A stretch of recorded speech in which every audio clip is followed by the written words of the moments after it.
ఇక్కడ ఏ రాష్ట్రాల్లో అయినా అసెంబ్లీ సంబంధించిన ఫలితాలు వేరే ఉంటాయి, పార్లమెంట్ సంబంధించిన ఫలితాలు వేరే ఉంటాయి అనేది గతంలో కూడా అదే చూసాము. 4 బీజేపీకి అంతకుముందు ఒక్క అసెంబ్లీ స్థానం ఉంది, కానీ పార్లమెంట్కి వచ్చేటప్పటికి 4 వచ్చాయి. కాంగ్రెస్ పార్టీకి కూడా సేమ్, పార్లమెంట్కి వచ్చేటప్పటికి 3 వచ్చాయి. అలాగే బీఆర్ఎస్కి 9 వచ్చిన పరిస్థితుల్లో ఇప్పుడు ఈసారి ఎలక్షన్లు ఎలా ఉండబోతున్నాయి అనేది, బీఆర్ఎస్ పార్టీకి సంబంధించి అధికారంలో ఉన్నప్పుడే వాళ్ళు 16 అంటే 9 వచ్చినాయి. బట్ ఇప్పుడు అధికారంలో లేరు, కానీ అదే 16 టార్గెట్తో పనిచేస్తామంటున్నారు. కాబట్టి వాళ్ళకి ఎన్ని వచ్చే అవకాశం ఉంది. అట్లే బీజేపీ మోడీ గారి హవా ఏమాత్రం తగ్గలేదు అని చెప్పుకుంటున్నారు, ఇంకాస్త పెరిగింది. కాబట్టి డెఫినెట్గా మేము 10 సీట్లు గెలుచుకుంటామన్న పరిస్థితుల్లో వాళ్ళకి ఎన్ని వచ్చేది ఉంది. వీళ్ళు ఈసారి అధికారంలోకి వచ్చారు కాబట్టి వీళ్ళు ఏ రకంగా పనిచేస్తే వీళ్ళకి ఎన్ని వచ్చే అవకాశం ఉంది సీట్లు. యువ ప్రేక్షకులకు మరియు ప్యానెల్ మిత్రులందరికీ గుడ్ ఈవినింగ్ అండి. ఈ ముగ్గురు మిత్రులు మాట్లాడిన దాంట్లో ప్రధానంగా అమిత్ షా గారు మాట్లాడింది గమ్మత్ అనిపిస్తుంది నాకు. ఎందుకంటే ఏ రాజకీయ పార్టీ అయినా, ఇప్పుడు సోదరుడు అన్నాడు ఒక కౌంట్ చెప్పలేదు అంటే, క్షేత్రస్థాయిలో ఉన్న వాళ్ళందరికీ ప్రతి ఒక్కరు మేము 16 గెలుస్తాం ఒకటైతే ఫిక్స్, అందరికీ తెలుసు ఎంఐఎం అనేది. దాన్ని ఎవరు ఆ కోటను కొట్టలేరు, ఎవరు కూడా అయిపోయింది. అది అంటే బై డిఫాల్ట్ అంటే అంత ఫిక్స్డ్ ఉంది. అయితే బీఆర్ఎస్ మిత్రుడు ఏమన్నాడు, టెక్నికల్గా సరే వాళ్ళలో ఆత్మవిశ్వాసం ఎంత ఉంది అనేది తర్వాత విషయం, గ్రౌండ్ రియాలిటీ ఎంత ఉంది అనేది తెలుసు. బట్ ఒక కమిట్మెంట్ అంటే expectation it self is 50% discount ఇస్తున్నారు. ఎవరు? కాంగ్రెస్ వాళ్ళు, బీజేపీ వాళ్ళు. బీజేపీ వాళ్ళు సరే క్షేత్రస్థాయిలో ఎవరైనా అన్నారు అంటే బాగానే ఉంటుండే. బట్ అమిత్ షా లాంటి స్థాయి ఉన్నోళ్ళు మేము 10 గెలుస్తామని ఎట్లా అంటారండి, నాకు అర్థం కాదు. అంటే వాళ్ళ విశ్వాసం ఏమైనా కోల్పోతుందా, లేకపోతే ఒక్కొక్కసారి ఎంత పెద్ద తెలివికల్లోడైనా ఒక్కొక్కసారి కొన్ని తప్పులు చేస్తారంటారు కదా, ఇదే ఉదాహరణ ఏమో అని నేను అనుకుంటున్నాను.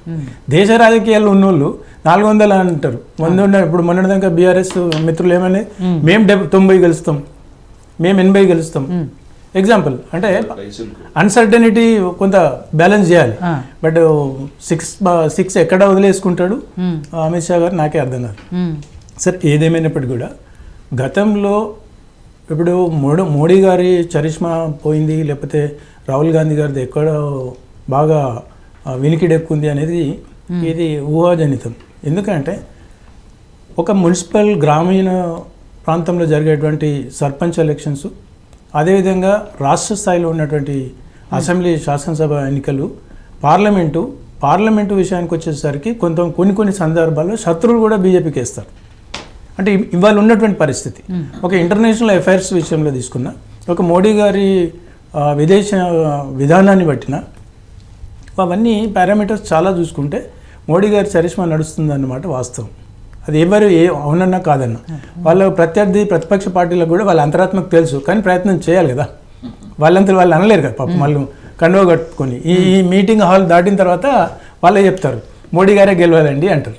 అంటే I'm not done one way Modi కోసం. అంటే ఒక బలమైన దేశానికి ఒక బలమైన నాయకత్వం కావాలన్నా, ఒక స్థిరమైనటువంటి ప్రభుత్వం ఉంటే ఒక సిద్ధాంతపరమైనటువంటి నిర్ణయాలు తీసుకునే అవకాశం ఉంటుంది. కాబట్టి బీజేపీనే వచ్చే అవకాశం కూడా ఉంది. ఉదాహరణకు ఇవాళ రాహుల్ గాంధీ గారు ఉన్నారు. రాహుల్ గాంధీ గారు ఎక్కడ ఎంపీ గెలిచాడండి? ఉత్తర భారతదేశం నుండి, కాశీ నుండి కన్యాకుమారి అంటారు కదా, అక్కడ నుండి ఇక్కడికి వచ్చిండని. అంటే కేరళలో గెలిచిండు. అంటే కేరళలో గెలిచిండు అని అంటే మరి అక్కడ ఎందుకు లేదు? మరి ఒకప్పుడు రాజీవ్ గాంధీ గారు అమేధీ నియోజకవర్గం అనేది ఒక కొట్టినపేట. మరి ఆ ప్రాంతంలో వాళ్ళు సోనియా గాంధీ గారు కానీ వాళ్ళ కుటుంబీకులు ఓడిపోయిన సందర్భం ఉంది కదా. అంటే ఎన్నో ఈక్వేషన్స్ ఉంటాయి. ఒక గెలుపోవటంలకు ఒక దగ్గర గెలిచినంత మాత్రాన ఇంకో దగ్గర ఓడిపోతారని కాదు, ఇంకో దగ్గర ఓడిపోయినంత మాత్రాన గెలుస్తారని కాదు. నెక్స్ట్ ఇండియా కూటమి విషయానికి వచ్చినప్పుడు, ఇండియా కూటమి ప్రధానమైనటువంటి అంశం ఏంటి? అధికారంలో ఉన్న పార్టీని ఓడించాలి. ఓడిన తర్వాత వీళ్ళందరూ ఓడిపోతారు. That is different.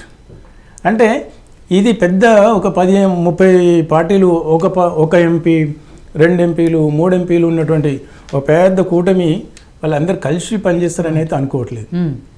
అది ఎట్టి పరిస్థితుల్లో ఇప్పుడు మొన్నటికి కూడా ఇప్పుడు మమతా బెనర్జీ తీసుకోండి, ములాయం సింగ్ యాదవ్ వాళ్ళు యూపీ ఎక్స్ సీఎం కానివ్వండి, మన కేసీఆర్ గారు కానివ్వండి, వీళ్ళ జర్నీ ఎట్లుండే, ఎక్కడి నుండి ఎక్కడ డిఫీట్ అయినారు. అంటే ఈ ఈక్వేషన్స్ని దృష్టిలో పెట్టుకొని భవిష్యత్తులో అంటే పార్లమెంట్ ఎలక్షన్లో ఈ సఖ్యత, ఈ సయోధ్య ముందుకు పోతుంది అనేది నేను అనుకోవట్లేదు.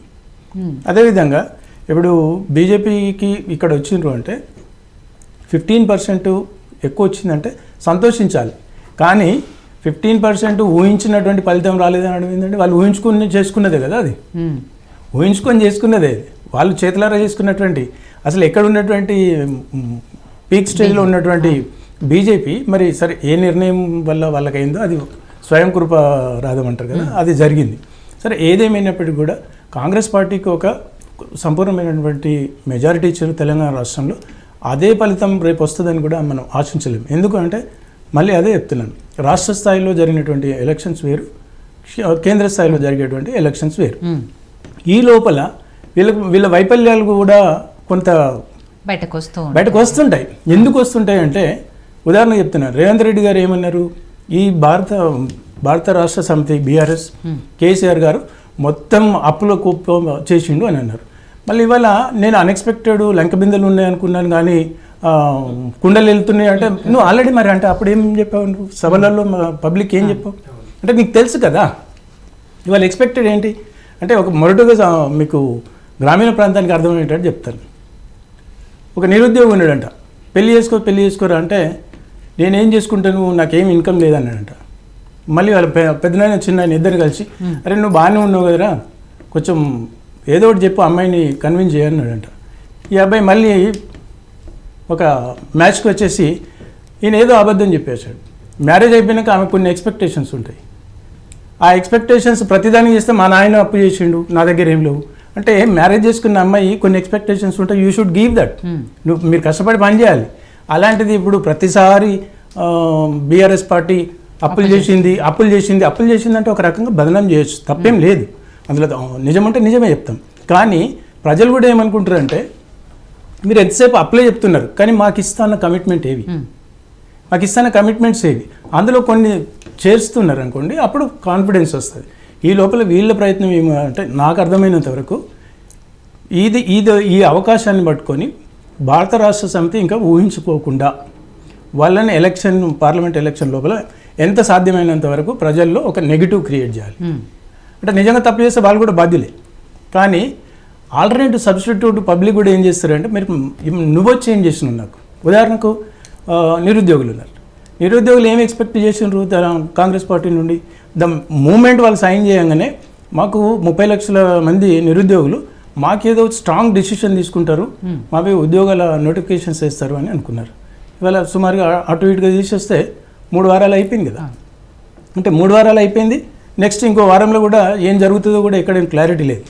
అంటే ఒక విలువైన సమయాన్ని ఒక సెక్షన్ ఆఫ్ పీపుల్ నిర్వీర్యం అవుతున్నప్పుడు లేకపోతే నిరాశ పొందినప్పుడు, అదేవిధంగా ఉద్యోగులే కావచ్చు లేకపోతే వేరే వాళ్ళు కావచ్చు, ఇటువంటి నెగిటివ్స్ వాళ్ళు ఫుల్ఫిల్ చేయకపోతే ఈ రాబోయే పార్లమెంట్ ఎలక్షన్లో వాళ్ళకి ప్రభావం తప్పకుండా ఉంటుంది. ఒకవేళ వాళ్ళు ఏదైనా ఒక అడ్మినిస్ట్రేషన్ కూడా వాళ్ళు కూడా కొంత చేతిలో రావాలి అంటే కొంత టైం పడుతుంది.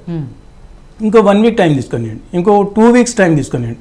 ఆ 2 వీక్స్ టైంలో అయినా వీళ్ళు ఇచ్చినటువంటి కమిట్మెంట్స్ ఏవైతే ఉన్నాయో ప్రయారిటీ బేస్ చేసుకుంటే అప్పుడు పార్లమెంట్ లోపల ఎలక్షన్ లోపల వీళ్ళ మీద ఒక పాజిటివ్ పవనాలు ఉంటాయి. అంటే ఉదాహరణకి ఏమనుకుంటున్నారు కాంగ్రెస్ పార్టీ 100 రోజులు అని అంటారు. ప్రతి ఒక్కరికి క్యాల్కులేట్ తెలుసు, మార్చ్ ఉంటుంది, మార్చ్లో ఎలక్షన్ కోడ్ వస్తుంది, ఈ 100 రోజులు అయిపోతుంది.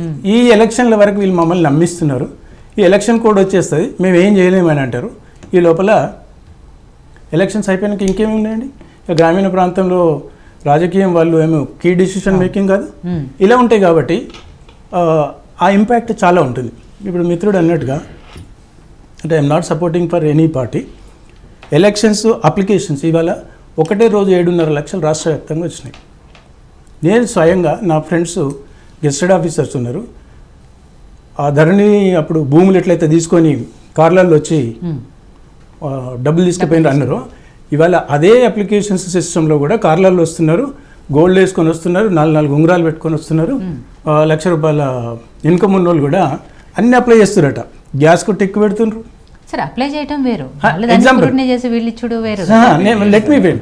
అంటే 7.5 లక్షల మంది ఇవాళ ఒకటే రోజు అప్లై చేసిందంటే రేపటి రోజున మనందరికీ తెలుస్తుంది కదా, ఇంకో 15 రోజులలో ఎన్ని ఎలిజిబిలిటీ తీసిండ్రు అనేది. అప్లికేషన్స్ రావడం వేరు, అప్లికేషన్స్కి ఎంతమంది ఎలిజిబిలిటీ ఉన్నది అనేది పారామీటర్ అవుతుంది. అంటే ఇప్పటి వరకు చెప్పుకోవడం బాగానే ఉంది. అంటే రాష్ట్రంలో 50 లక్షల మంది 70 లక్షల మంది అప్లై చేశారు, ఇదంతా పేదరికం ఉంది అని చెప్పుకోవడానికి బాగానే ఉంది. మరి 50 లక్షల మంది పేదరికం ఉంది అని అనుకున్నప్పుడు నువ్వు 45 లక్షల మందికి ఎలిజిబిలిటీ ఇవ్వాలి కదా. అంటే అది జరగదు కదా. సో ఇవన్నీ పారామీటర్స్ను ప్రజలు గమనిస్తున్నారు. ఈ గమనించే క్రమంలో ప్రస్తుతం ఉన్నటువంటి అధికార పార్టీ కాంగ్రెస్ పార్టీ ఎలాంటి ఒడిదుడుకులు చేసినా పార్లమెంట్ ఎలక్షన్లో వాళ్ళకి రిజల్ట్ తప్పకుండా ఇంపాక్ట్ ఉంటుంది. ఒకవేళ ఇవే కనుక కాన్ఫిడెన్స్ బిల్డప్ చేస్తే వాళ్ళకి రేపు భవిష్యత్తులో వాళ్ళకు ఏంటి నెత్తి మీద కుంపటిలాగా అవుతుంది. ఎందుకంటే మెయింటైన్ చేయలేరు. ఎందుకంటే పాపం వాళ్ళు కూడా ఎక్కడి నుండి చేస్తారు, దొంగ ప్రింట్ చేయరు కదా డబ్బులు, వాళ్ళు కూడా ఇక్కడ నుండే జనరేట్ చేయాలి కాబట్టి సో వాళ్ళకు ఊహించినంతనైతే ఉండకపోవచ్చు అని నేను అనుకుంటున్నాను. సో వెంకటరెడ్డి గారు, లాస్ట్ టైం అసెంబ్లీ ఎలక్షన్స్ అప్పుడు అధికారంలోకి వస్తామని చెప్పిన బీజేపీ అలా చేసిన ప్రచారంలోనే ఎన్ని సీట్లు వచ్చాయో ఎన్ని ఓట్లు వచ్చాయో చూసిన పరిస్థితి. అట్లాంటిది అమిత్ షా గారు లాంటి వ్యక్తులే, పశుపతి గారు అన్నట్టు ఆయన స్థాయి లాంటి వ్యక్తులే 10 సీట్లు టార్గెట్ పెట్టుకుని 35% ఓట్లు అంటే రేపు రిజల్ట్ ఎలా ఉండబోతుంది అనేది ఒక అంశం అయితే, సేమ్ అసెంబ్లీ ఎలక్షన్స్లో బీఆర్ఎస్ బీజేపీ ఒకటే. దానికి ఉదాహరణలు కవిత గారి లిక్కర్ స్కామ్కి సంబంధించి ఎటువంటి చర్యలు తీసుకోవట్లేదు అని చెప్పేసి మాట్లాడారు.